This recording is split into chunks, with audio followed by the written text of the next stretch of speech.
ভূপেন বৰাই ইমান দিনে যি কথা কৈ আছে এয়া ৰাইজক বিভ্ৰান্ত কৰাৰ বাবে কৈ আছে।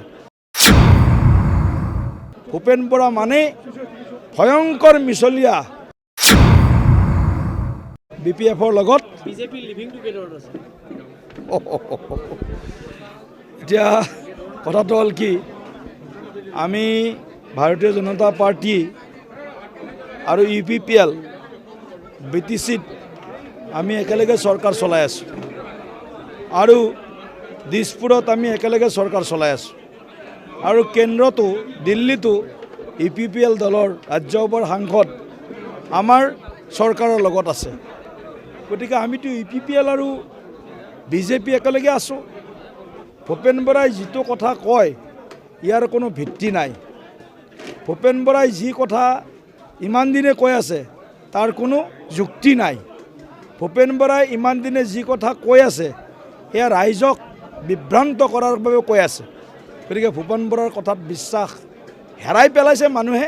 তথাপিও আপোনালোকে প্ৰতিক্ৰিয়া বিচৰাৰ কাৰণে প্ৰতিক্ৰিয়া দিছোঁ। ভূপেন বৰা মানে ভয়ংকৰ মিছলীয়া। ভূপেন বৰা মানে সকলো মানে আমাৰ যি ৰাইজক বুৰ্বক বনোৱা মানে তেওঁ ভাবে যে বুৰ্বক বনাব পাৰিম। গতিকে ভূপেন বৰাৰ এই বক্তব্যক আমি নস্যাৎ কৰাই নহয়, এয়া তেখেতৰ মানে হয়তো বিকৃত মানসিকতাৰ এটা চিন্তাৰ মানে প্ৰতিফলন বুলি আমি ক'ব বিচাৰিছোঁ। চাওক, কা আন্দোলন এতিয়া আমাৰ কাৰণে এখন আইন। অলৰেডি হৈ গৈছে। কিছু ৰুলছ ফ্ৰেম কৰিবলৈ বাকী আছিলে। চিটিজেনশ্বিপ এমেণ্ডমেণ্ট এক্ট, নাগৰিকত্ব সংশোধনী বিধেয়ক, এইখন বিধেয়ক হৈ থকা নাই, এইখন আইনলৈ ৰূপান্তৰ হৈছে। গতিকে আৰু এইখন আমাৰ কমিটমেণ্ট, আমাৰ ডেডিকেশ্যন আছে। গতিকে যিহেতু সুপ্ৰিম কোৰ্টত গোটেই বিষয়টো বিচাৰাধীন হৈ আছে, গতিকে মই ভাবোঁ সুপ্ৰিম কোৰ্টৰ চূড়ান্ত ৰায়লৈ আমি অপেক্ষা কৰাটো উচিত হ'ব। আৰু ভাৰত চৰকাৰে যদি কিবা সিদ্ধান্ত লয় তেতিয়ালৈকে আমি বাট চাম। কিন্তু এই যিটো বিভ্ৰান্তি অখিল গগৈ কৰি থৈ গ'ল, 1,90,00,000 বাংলাদেশী আহি অসমত সোমাব, এই ধৰণৰ অদ্ভুত কথাত, আৱেগিক কথাত যাতে অসমৰ মানুহে এইবিলাক কথাত যাতে মূৰ নগমায়। বিজেপি চৰকাৰ থকালৈকে এটা বিদেশীও অসমত প্ৰৱেশ কৰিব নোৱাৰে উইদাউট লিগেল ভেলিড ডকুমেণ্ট। খিলঞ্জীয়া মানুহৰ সুৰক্ষাৰ কাৰণে কোন চৰকাৰে কাম কৰিছে? খিলঞ্জীয়া মানুহক মাটিৰ পট্টা দিয়া, খিলঞ্জীয়া মানুহৰ অস্তিত্ব ৰক্ষা, সংস্কাৰ সংস্কৃতি কৃষ্টি সভ্যতা ৰক্ষা কোনো চৰকাৰে কাম কৰিছে 75 বছৰত? এতিয়া ইমান আৰু মানুহ বুৰ্বক হৈ থকা নাইতো অসমৰ মানুহ। খিলঞ্জীয়া মানুহৰ অস্তিত্ব সুৰক্ষাৰ কাৰণে 75 বছৰত যদি কোনো চৰকাৰে কাম কৰিছে, বিজেপি নেতৃত্বৰ মিত্ৰজোঁটৰ চৰকাৰে কাম কৰিছে। গতিকে ৰাইজ এতিয়া আৰু মানে তেনেকুৱা আগৰ নিচিনা হৈ থকা নাই। ৰাইজ সজাগ হ'ল।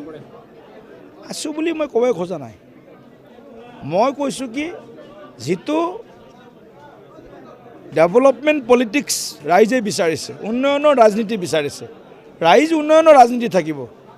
ডক্টৰ হিমন্ত বিশ্ব শৰ্মা আজি অসমৰ এজন অবিসম্বাদী নেতা। ভাৰতবৰ্ষৰ 10 গৰাকী জনপ্ৰিয় নেতাৰ ভিতৰত ডক্টৰ হিমন্ত বিশ্ব শৰ্মা আৰু আমাৰ প্ৰধানমন্ত্ৰী নৰেন্দ্ৰ মোদী বিশ্বৰ সৰ্বাধিক জনপ্ৰিয় এজন বিশ্ব নেতা। গতিকে এজন এইফালে বিশ্ব নেতা, এইফালে এজন জনপ্ৰিয় ভাৰতবৰ্ষৰ ভিতৰত অত্যন্ত জনপ্ৰিয় নেতা। গতিকে এইবিলাক এনে নাপায় নহয়, এইবিলাক ৰাইজৰ আশীৰ্বাদৰ কাৰণে পায়, এইবিলাকে কামৰ মাধ্যমেদি পায়, এইবিলাকৰ স্বীকৃতি এওঁলোকৰ কৰ্মেৰে পাইছে। গতিকে ইয়াত আৰু বেলেগ কথা নাহে। মানুহক ইছ্যু কিছুমানৰ কাৰণে এইটো এটা ইছ্যু, আমাৰ কাৰণে এইটো এটা কমিটমেণ্ট।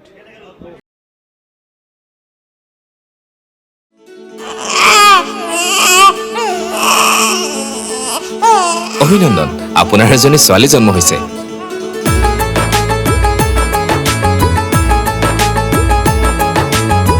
লাহি পাহি এজনী পৰি আহিলে ঘৰখন উজলি।